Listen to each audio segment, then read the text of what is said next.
A massive earthquake measuring 6.2 Richter scale rocked Assam and other northeastern states this morning. The epicenter of the quake was Dhekaijuli in Sonitpur district of Assam with latitude of 26.81 degree north and longitude of 92.42 degree east. Damages to property and cracks on buildings have been reported.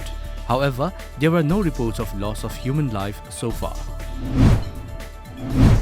Manipur's COVID-19 total infection tally has now increased to 30,742 with 175 new cases registered in the past 24 hours. The fresh cases were reported from Imphal West, Imphal East, Thoubal, Bishnupur, Kakching, Chandel, Churachandpur, Kangpokpi, Senapati and Tenopal districts. 3 persons died in the same hours, taking the death toll at 393, said the state COVID-19 command control room. The state's COVID-19 active cases are 1,032, while 29,317 persons have been recuperated so far. The recovery rate stands at 95.36%.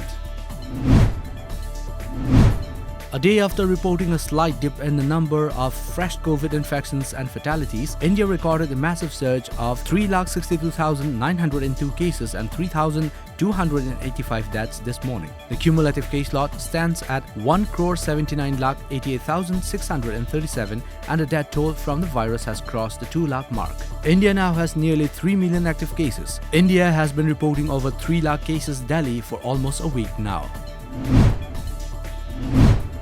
Assam's COVID-19 scenario continues to deteriorate as the state registered 18 new COVID-19 related deaths.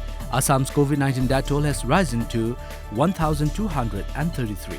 Moreover, Assam's further logged over 3,000 COVID-19 positive cases yesterday. A total of 3,132 new COVID-19 positive cases were detected in Assam yesterday. 4 patients died after a fire broke out at a private hospital near Thane, Maharashtra this morning. They died during shifting of patients to another hospital, a media report said. The fire broke out at the Prime Criticare Hospital at Kausa in Mumbai locality near Thane at 3:40 am. The hospital has no coronavirus patients. 3 fire engines and 5 ambulances were rushed to the spot and the blaze has been extinguished, the report added.